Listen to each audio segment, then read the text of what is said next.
You're listening to the Prosperity Report Love and Money podcast. Find out what every couple needs to become a winning team in love and money. We bring you actionable ideas from expert therapists and experienced married couples, helping you stay happily married longer. Stay tuned until the end. We'll leave you with a tip you can start using today in our 5-minute activation segment. Now here's your host, best-selling author, speaker, and psychotherapist, Kanae Corder.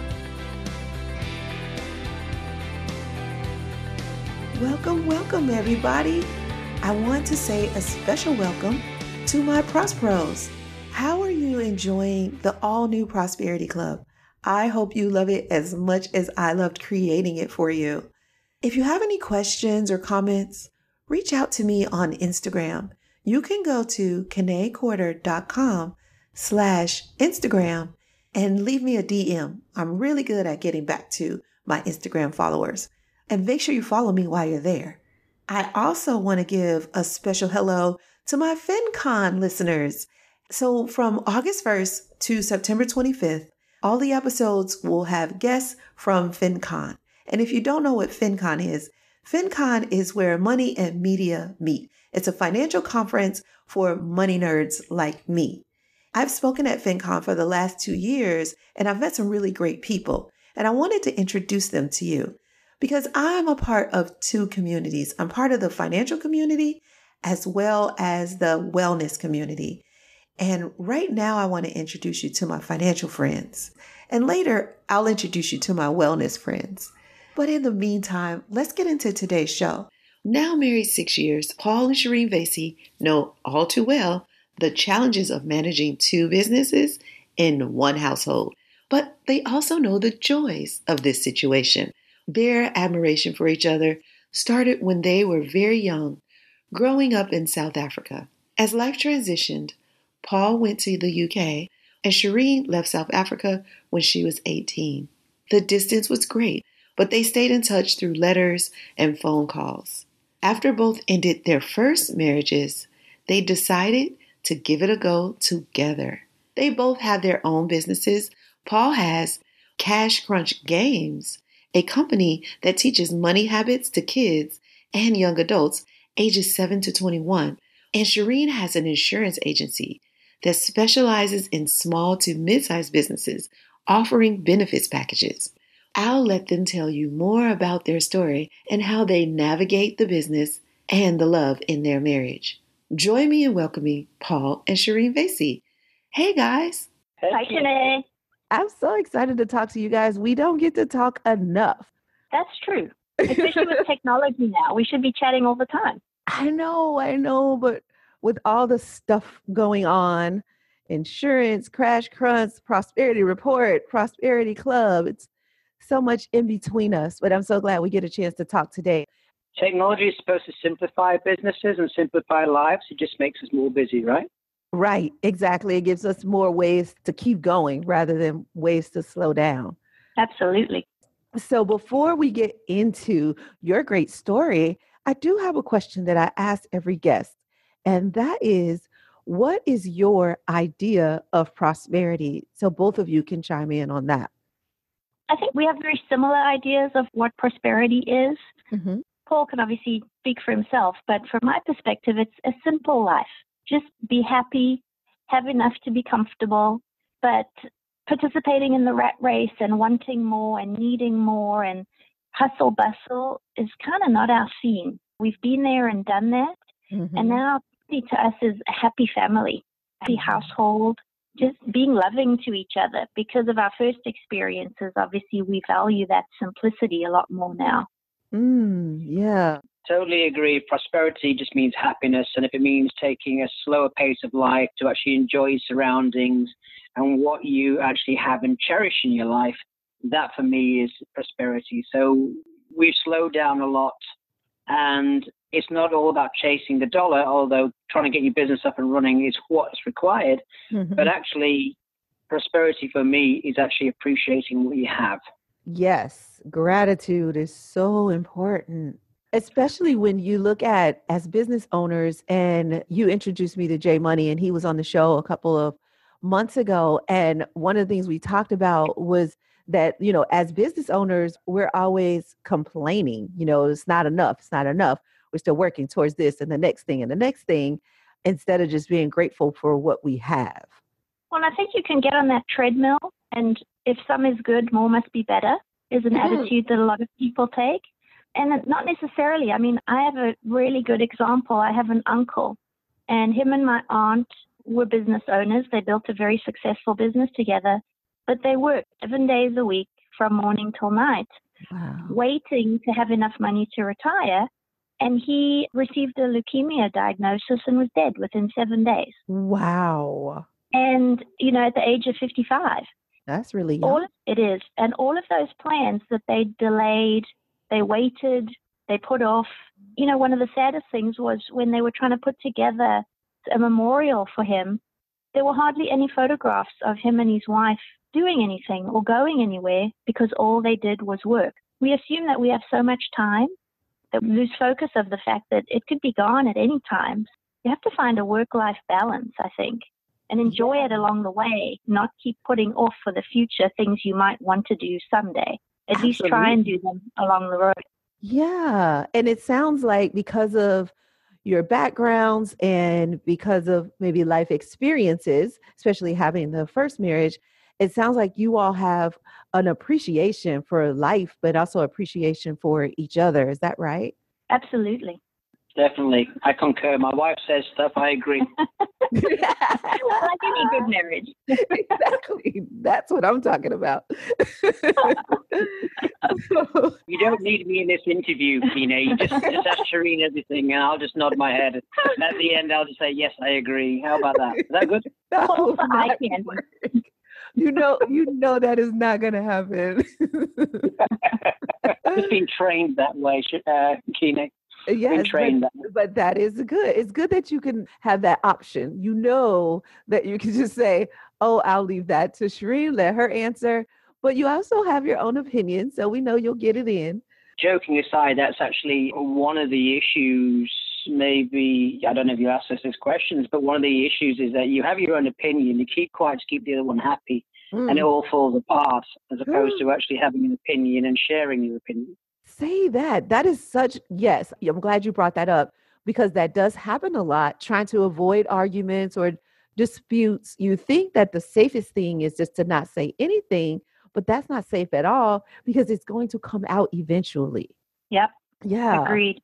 So I was going to ask you, it sounds like your idea of prosperity has changed in this second marriage than it may have been different in your first marriage. I think for me it had, because my previous relationship was 17 years. So, from being an 18-year-old to being a 44-year-old.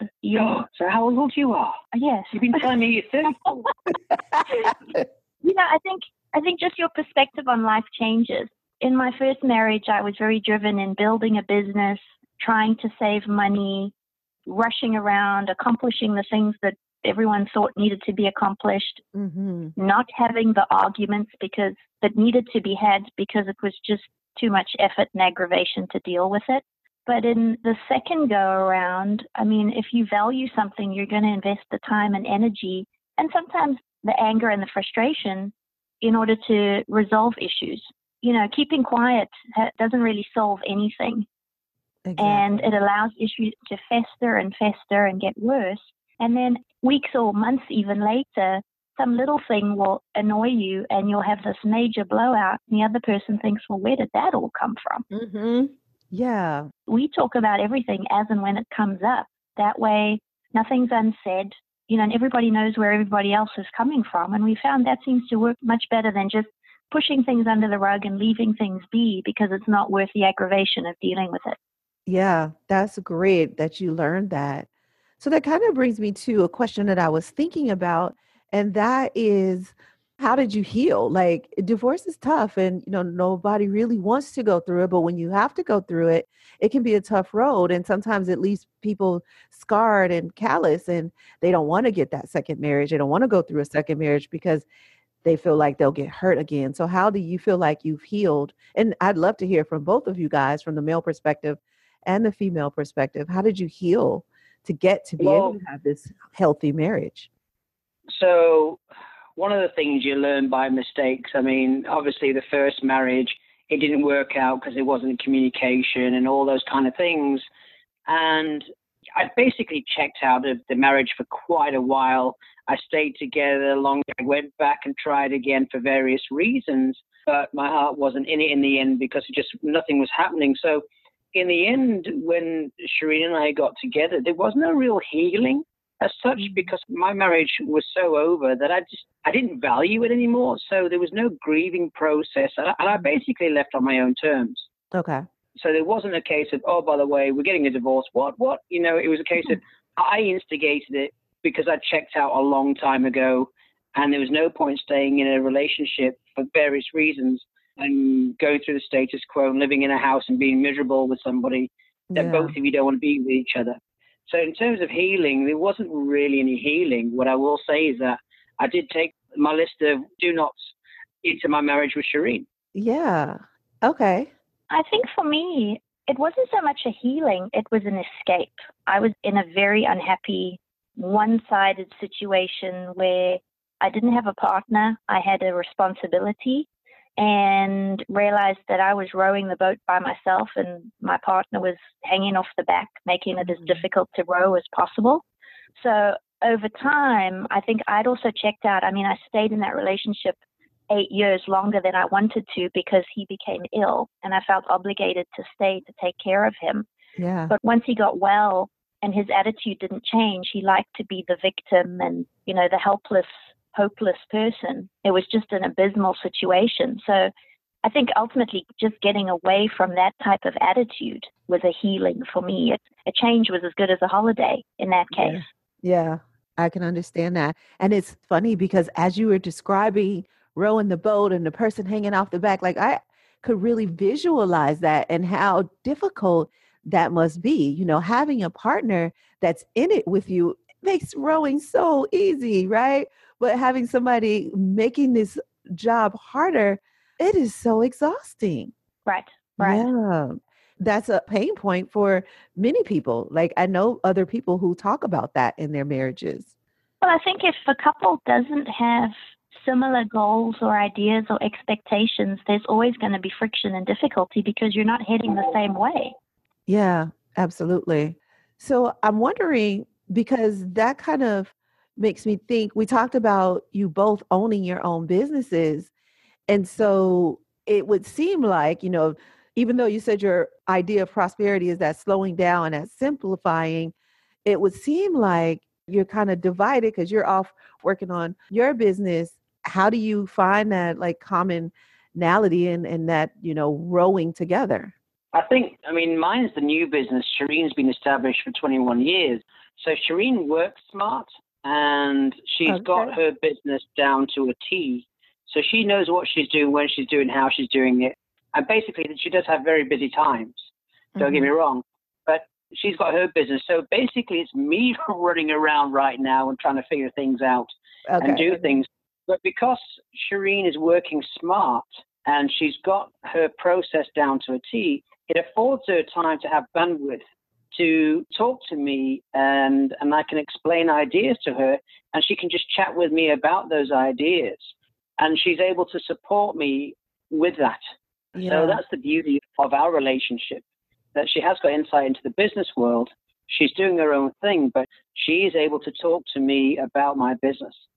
Awesome. Just like, for example, one of the things, I rang up a company once and I said, I need to do this, blah, blah, blah. And I got a no-go. So she said, ring back again and ask in a different way. And well, I did. And I was able to get to the person who I needed and I got a ton of response. Little things like that she's been able to help me with along the way. Yeah. And I imagine that's 21 years of business experience. But some of that is finesse that women have, that, you know, some things that women have that men don't have and vice versa. You know, some things you're saying I can't talk properly. Is that what you're saying, Kine? I don't talk properly. No. I'm saying we can learn from each other. Where's your shovel? Are you digging your way out there, Kine?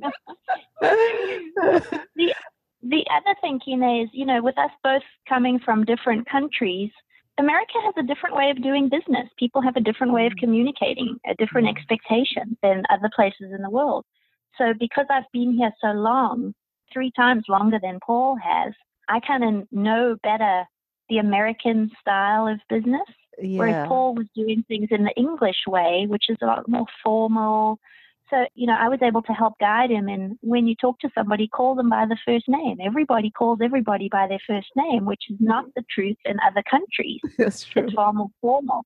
So he caught on to that really quickly. But I think that's what helped us is I had that experience as opposed to 2 of us being newbies in a country and neither of us being able to, learn from the other because neither of us know the situation in that particular location. Yeah, that's great points. And I know that also one of the things that I struggled with when I first moved to Georgia was that the pace of business was slower. And like you, Sherene, I started out in insurance and I moved here right after the financial crash. And I was in push mode because I was a Northerner, right? And so I'm like, go, go, go. It's time to do business today. Sign here, right? And everybody else is like, no, we have to meet and then we have to meet again. And then we'll talk about the meeting we just had. And then we'll talk about the business. And I'm like, what? We'll drink some sweet tea on the porch and discuss it a little further. Yes. And I want to hear about your family and I'm going to tell you about my family. And business is not done that way in Chicago. We sign first and then we talk about the personal stuff. Right. Yeah. Right. So I had to learn that difference too. Coming down, it was kind of painful because I'm like, why are we taking so much time? Why are we talking? And I felt like it was disrespectful to me to have that conversation before we had done business. And it was disrespectful to them to do business before we had the personal conversation. Right. Yes. Right, so I had to learn. So that's a great point that you bring up. There is this culture when it comes to business. And if you don't understand or, play the culture game, then you kind of miss out, but you just have to go with it and it works in your favor. Eventually, you have to adapt to the environment you're in. Again, you're rowing the boat, row with the tide, not against it. Exactly. Yep. Great analogy. So we met in the financial world. FinCon has brought us together a couple years ago. And I'm wondering how that plays out in your life. How has being in the financial world affected your money mission as a couple? I think it's helped us because we've seen and experienced other people's failures. We haven't really had to experience them ourselves because we're in that industry. You'd hope that a dentist is flossing his teeth because he knows the consequences of not doing it. Right. So I think it's helped us to make smarter decisions. We've avoided credit card debt, overextending, spending the same dollar twice. We've got to learn by other people's experiences and observing those instead of having to go through it ourselves and learning on our own dime. Yeah, that's a great way to learn. I think it's been helpful. For sure. I mean, the FinCon's brilliant. We've got our own financial products teaching kids about money habits. So it would be crazy if we don't actually follow them ourselves. So there's been a lot of aha moments over the time, just even developing the games and then thinking about our own money habits and everything else. We, in our second marriage, we've started from scratch in essence, and we've been working to build something together. So we've learned the value of money and we read about it and we hear about it all the time. So we're lucky in that regard that, sometimes because we're in the industry and reading lots of people's blogs and speaking to people, they are preaching about the value of the dollar and comparison shopping and opportunity costs and all those kind of things and the problems with a credit card. So we see it all the time. It keeps us in check, but we've been able to formulate our own way of looking after our own money in a positive way. Awesome. So it sounds like you're saying that you practice what you preach, first of all. And also being in that community is also a bit of accountability. Absolutely. I mean, nobody's going to go to the dentist that's got bad teeth. So it's hypocritical trying to teach people about healthy money habits when you're drowning in debt on your own. We try and live what we're teaching in that, save first, spend later. And it's worked out well for us. I mean, A, as we've aged, and B, having first marriages under our belts. I know a big lesson that I learned was in my first marriage, I was working like crazy to save as much money as possible because with a spouse that's ill, I was relying on my income alone. So obviously you're budgeting for that rainy day and those medical bills. And then also being an only child, I have responsibility to my mom and dad. They're seniors, and my dad was a very successful business owner in South Africa, but due to political climate and issues there, he had to close his business and was out of work for some years. So I had an obligation to them. When and if they needed things, I was able to provide for them. But like I said, I was rowing the boat alone and not getting any assistance with that. And having lost pretty much everything that I'd saved, significant number, through the divorce process, my perspective changed. And it's funny how things happen. You speak to the universe, and my dad got a phenomenal job and is very comfortable again and back on his feet and saving for retirement. My mom is healthy. She has a job. She inherited some money from an older sister. So my perception of I have to do everything myself changed, because regardless of your religious beliefs, the universe, God, whoever, provided in ways that I didn't have to be struggling by myself. So my perspective changed a lot on that. Yeah, that's so awesome. In the Prosperity Club, we have what I call the money mentality, and that's basically your money personality. And one of the money mentalities is the hero. And the hero is often saving people. They do a great job of earning money. And although they do a good job of gifting money, it often is at their own expense, and it becomes very tiresome to continue to give.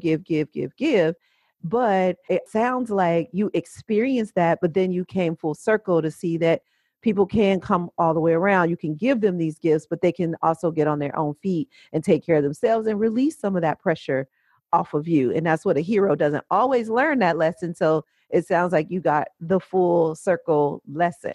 But I went from hero to zero. Now I'm building up to hero again, not because I need to, but because having that comfort level is important with aging parents, being an only child. Yeah, absolutely. And that's something we talk about in therapy a lot, that birth order or just being an only child, that comes with a certain amount of personality traits. And sometimes an only child having that I'm the only one, I got to do for myself, no brothers and sisters, but also some responsibility and obligation, like you said, to your parents. Who else is going to take care of them but you're the only child. Right, exactly. Yeah. So I've had to learn to let go of that. I can't be everybody's hero. I can try, but I can't push it always. Yeah, absolutely. So I'm wondering, what are some of the sacrifices that, because you talked about earlier with your idea of prosperity, simplifying life and being comfortable, but not necessarily that rat race, getting away from that. And sometimes when you're not doing that, when you're okay with slowing down some, it may sometimes feel like you're sacrificing. What sacrifices have you felt like you've had to make in order to continue your idea of prosperity? We haven't really had to sacrifice per se, because we're on the same page with a lot of things. We're not flash people. We're not like magpies and ostriches where we need to have every shiny thing that glitters. So we're happy with each other. So we're not extravagant. Because of the hardships where Sherene lost basically everything she had, and I sold everything I had and came to the US, there hasn't been a slew of money coming in. But what we did is we figured out what we wanted, and we've just made it happen. I mean, we go out to dinner occasionally. We do nice things, but we're not always buying the latest thing. We make things do. So it's a mentality with money and just figuring, hey, if we're not supposed to have it now, we won't have it. For example, we're not going to start spending on a credit card and feel, well, I want that now with instant gratification. It's one of those things that if we want it, we'll make a way to get it. And if it means waiting, that's not a bad thing, because when we're ready to buy it a month or 2 months down the line or whatever it is, we can then assess whether we still want that. And probably 95% of the population will probably go, actually, I don't really want that after 2 months of waiting for it. So in that way, we have got our own systems and checks in place, self-imposed. So we're not really giving anything up as such. Awesome. Yeah, I agree. I mean, we live in a very expensive area. Southern California, the cost of living is ridiculous. But there's also the rat race where everybody wants to be driving the latest BMW and fancy cars and shopping at expensive shops. That doesn't interest Paul or I. We know a lot of wealthy, very unhappy people. Money doesn't necessarily fix all of your problems and make you a happy person if you're not happy fundamentally without it. So I guess it's kind of an attitude of we don't have to impress anybody. And maybe that just comes with age. You're calm and satisfied with where you are, who you are, how you are. And it doesn't really matter what other people think. You don't need to keep up with the neighbors and chase that, because at the end of the day, a fancy kitchen and a nice car in a miserable environment, what good does that do you? One of the things you got to figure is at the end of the day, when you stop impressing people and feeling as though you got more self-worth by that retail therapy, which Sherene hates that term, retail therapy. At the end of the day, you've got to close a door and it's just the two of you from the rest of the world. If you go all out to spend and buy all the latest things, what you worry about is when that credit card bill comes, you go worrying about to pay for it and everything else. And a lot of times people buy things to impress people they don't even like. So what's the point? And your true friends are the ones who accept you for who you are, not for what you wear and what you drive. Yeah, so true. And I'm with you, Sherene. As a financial therapist, I do not like the term retail therapy because it's so misguided. And also something else that I heard you say, I feel like you kind of said money makes you more of who you are. Like that's a statement that I've said over the years. And it's true. It's like, if you have money and you're unhappy, you'll just be more unhappy. If you have money and you're happy, you'll just be more happy. Like money makes you more of who you are. So you can go out there and you can be part of the rat race and think that you need to do more, be more, all of that. But you're just misleading yourself. And another thing that I think I've heard you say is basically you guys have not necessarily had to sacrifice, but prioritize.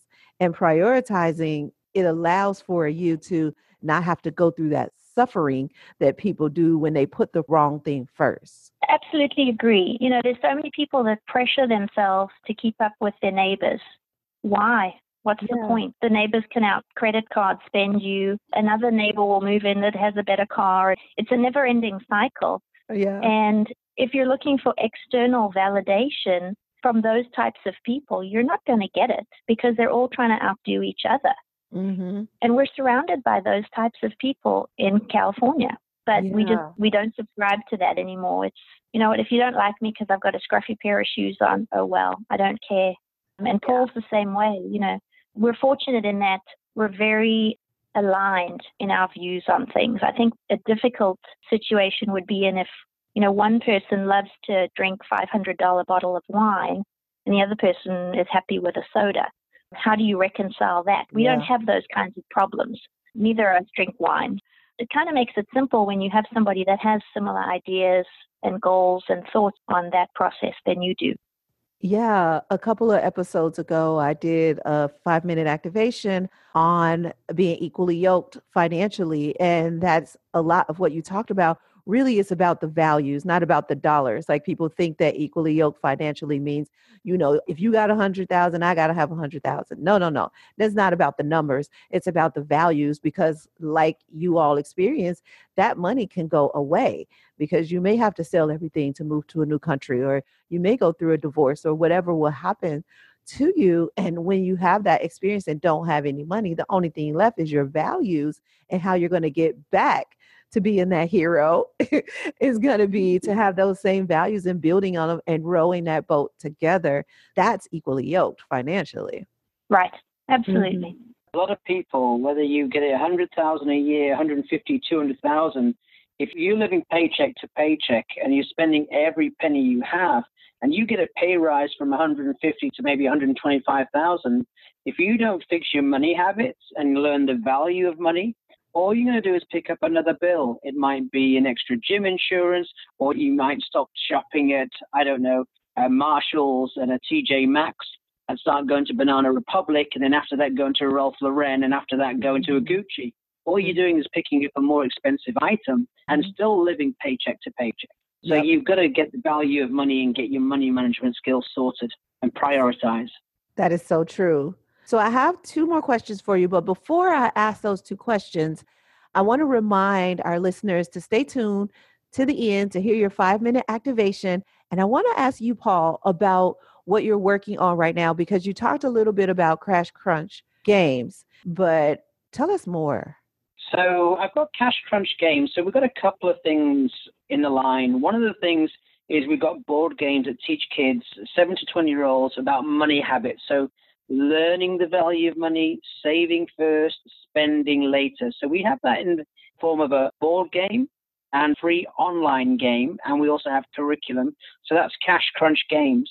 And on the same website, we also have Cash Crunch careers. So that's for anyone. So what we figured is that one of the most asked questions you will have throughout your life is, well, what do you want to do with your life? It's probably one of the most difficult questions to answer because A, you don't know what's out there. B, you actually don't even know who you are and what you're good at, because you don't want to say, well, I'm good at this, and that means you're big-headed because you're selling yourself.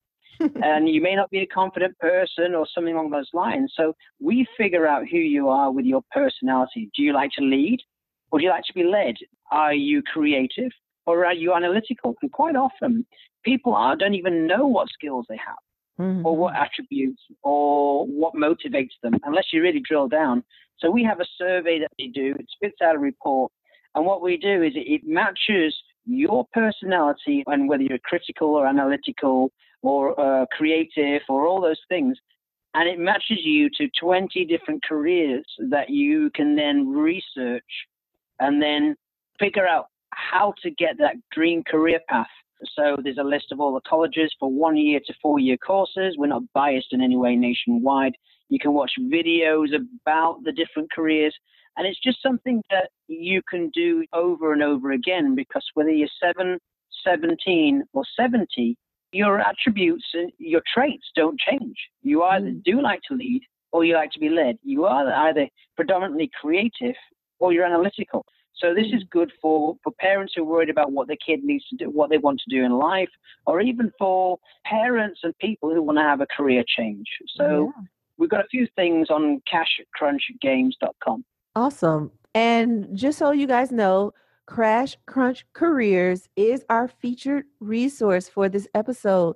So you can go and check it out. I'll put it in the show notes so you know exactly where to go to check it out.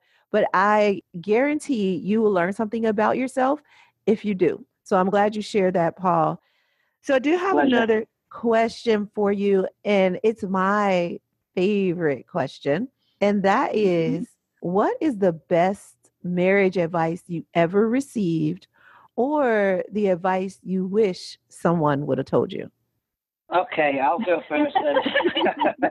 I think the best thing to make sure you're the right person is that you marry your best friend. If your partner is not your best friend, looks and everything else fade over time. But the fact that you want to spend time with that person, the fact that you can talk with that person, and the fact that you want to be with that person is what matters.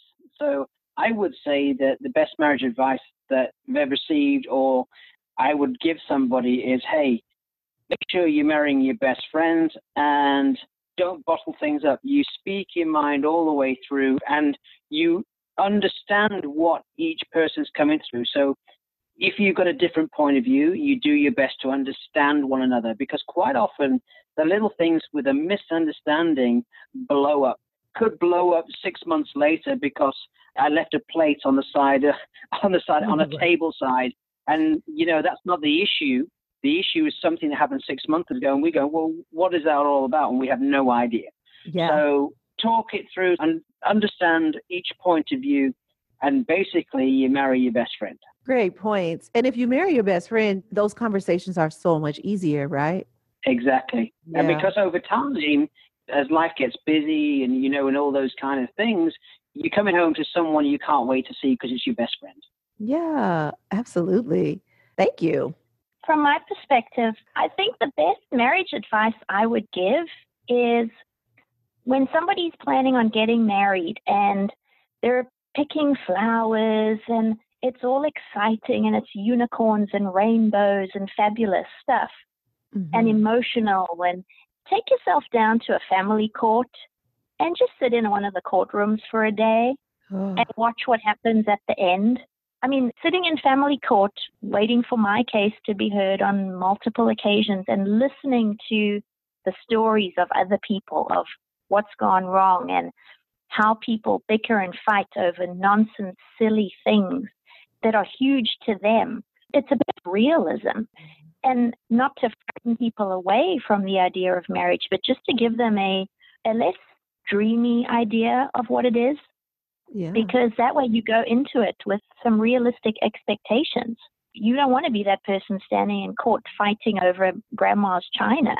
It's such an education just to see what the end looks like. We always say, if we could just see the future. Well, in that case, you run down to the court and just sit there for a day. You're seeing other people's futures, and you know what to avoid in your own situation. Yes, that is such great advice.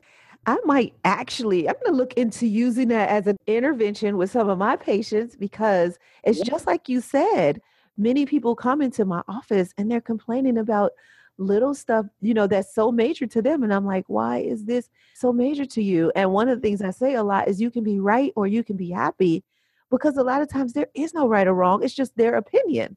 And it's like, let that go. And I think what you said was you get to fast forward. Like, okay, if we keep going on this route, this is where we're going to end up, having this conversation in front of this kind of person. And that judge is usually so irritated. It's like, really, are you guys really going to come here and spend the court's money because of this? Like, you couldn't figure this out, or you couldn't apologize or forgive each other? It's not even the court's money, it's your money, because you're paying those leeches called lawyers who take the money off you. You're right. You're so right, because the money comes from your pocket and then goes to court fees. And I appreciate attorneys and they have their place, but I have seen attorneys draw out divorces in ways that are painful to watch. Because before becoming a therapist, as you guys know, I was a financial advisor, and one of my specialties was divorce, which is part of the reason why I do this podcast, because I wanted to switch that specialty. I didn't want to specialize in divorce anymore. I wanted to specialize in staying happily married. But in watching that happen and going back and forth to court, I just saw so many people fight over things that was like, is this even worth fighting over? And do you even want this that bad? Or is it about hurting the other person? And what I'm glad that we got a chance to talk about is that there is life after divorce. So second marriage can be great. I think sometimes people feel like, oh, I've tried it once and I don't want to try it again. You guys are a shining example that you can find true love and you can find a partner that can help you row that boat. And you can both have two different businesses or two different goals, but be on the same page and in the same boat. That's what I've learned from talking with you today. Well, and that's kind of how we feel about it. I've been able to help Paul with getting his business off the ground, A, because I've done it, and B, I believe in what he's doing. He's doing a good thing, so it's easy to be supportive of that. Yeah. If he was opening a cigar shop, I'm not a big fan of smoking. I wouldn't be so on board with, yay, let's open a cigar shop. But with what he's doing, it's not difficult to be supportive of that, because it's a fabulous thing for kids to learn about money and to figure out a career. It really is. It really is. And that's a great point that you make, because I want to say you buy in, like you're in and you can support him because you also value the thing that he's doing. So that's a great point too. Thank you. But she's very smart, my wife. She's very smart, my wife. She really is. She really is. I married her. Lucky you. So take me to Vegas now. Take me to Vegas now. I might win something on the roulette tables. It sounds like you both are lucky, because what I hear when you talk, Sherene, and all the support and even giving advice, not every man is going to take advice. So that Paul is so open to hearing your experience and your expertise, it says a lot about him. It says a lot about you, Paul. Well, it says a lot about our relationship, because she's my best friend. Yeah. You respect and value your best friend. Yeah, so true. I'll take the compliment, though, Kune. Okay, yeah, thank you. I'm glad you did that. But I'm also glad you complimented your relationship, because that's important, because that is what really makes it all work, is that you have that friendship, but then also who you are as a person and whether you were that way before. And I think, Sherene, you said it earlier, just over time, you grow and you mature and you become this new person. And in this second marriage, you take your lessons with you and grow together. Because not that you're going to stop growing now, you still got more to growing to do, but you're growing with your best friend. And that makes life a lot easier. We have the standing joke between us is my eyes are going. So now I wear glasses to read. I wear glasses to drive. So I say to Paul, you will always be handsome, because as we age, my eyes fade. So he always looks the same to me. And he says, but then why is he losing his hearing? So we think it's nature's kindness. It's nature's helping along those marriages. Yes. Now you can stay happily married longer. Forever be handsome, and I'll be quieter and quieter and quieter. That is so cute. Well, I want to thank you guys for joining me today and spending some time together. We don't get a chance to do it enough, but I definitely will get to FinCon and we'll see each other later this year. But we're going to work more together on the Crash Crunch Careers, our featured resource. So guys who are listening, if you are not sure if you're in the right career, if you just want to make sure, or if you have a child that you want to get them off to a great start, go ahead and check our show notes and check out Crash Crunch Careers. So thank you guys for joining me today. And I can't wait to get together again. Perfect. Thank you so much for having us, Kine. Thanks. It's been enjoyable. I've enjoyed it. Thank you. You're welcome.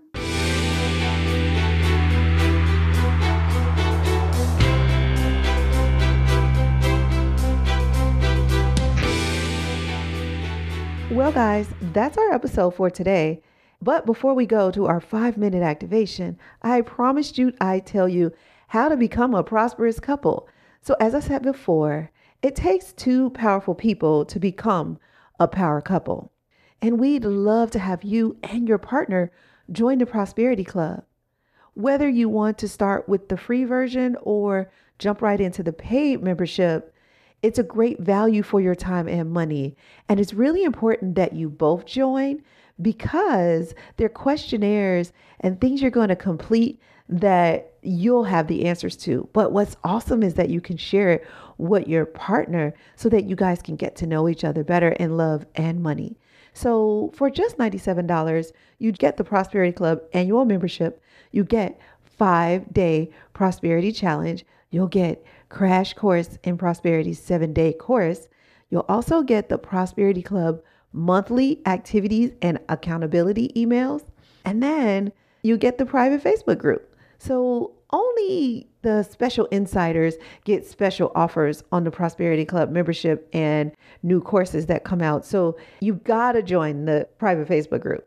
So go to KineQuarter.com/Facebook to join the private Facebook group, and then go to KineQuarter.com/prosperity-club to get your membership today. That's KineQuarter.com/prosperity-club. But all of that will be in the show notes. So go ahead and check them out. And I'll see you in the club. It's time for 5-minute activation, a quick financial therapy session to get you activated and on your way to increasing the love and money in your marriage. So can I get 5 minutes of your time? Just 5 minutes for a financial therapy activation. On today's 5-minute activation, I want to talk to you about the business of love.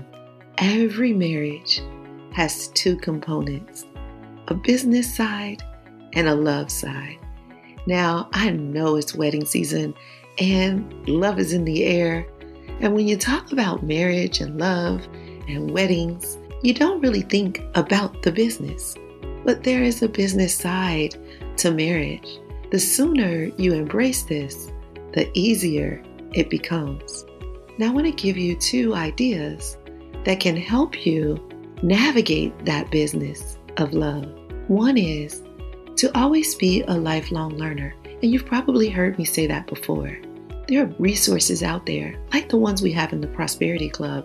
There are books, their blogs, their podcasts, their courses, coaching that can help you get the business side of your marriage down so that you can move on to really expressing the love. Now, one thing that happens is we get stuck in our old ways.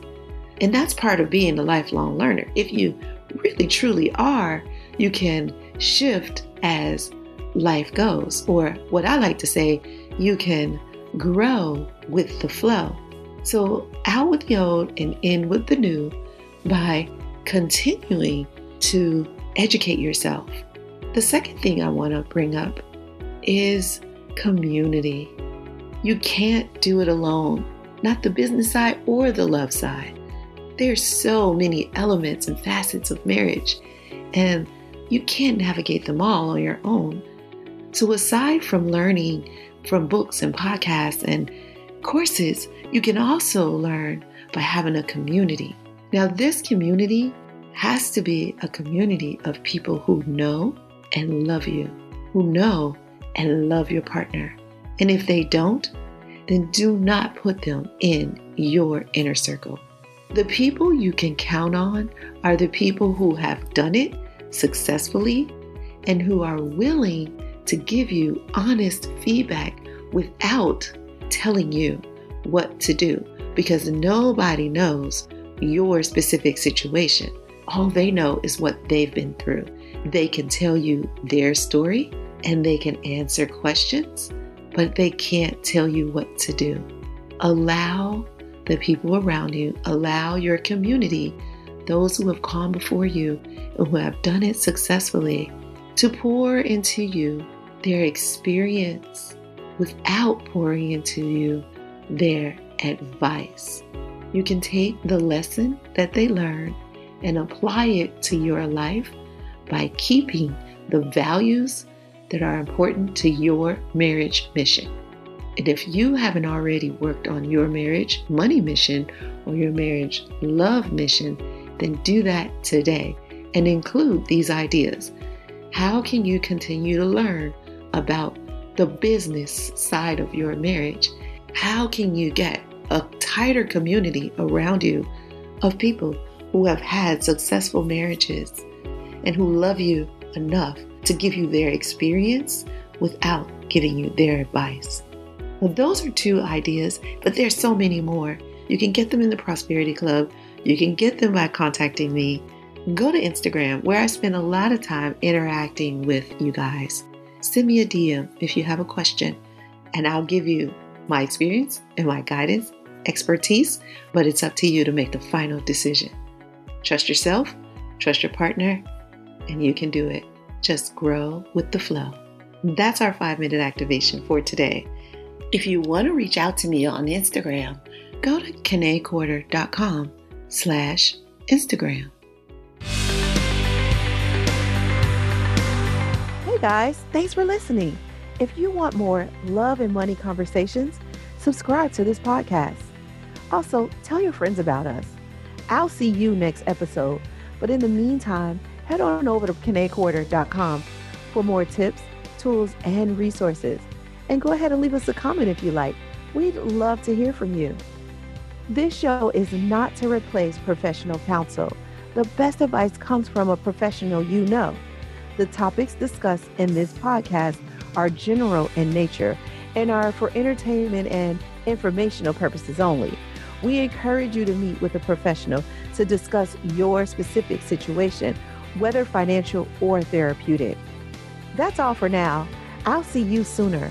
Remember, no matter what anybody ever tells you, you can have wealth in all of its forms. Believe it, and you will soon see it.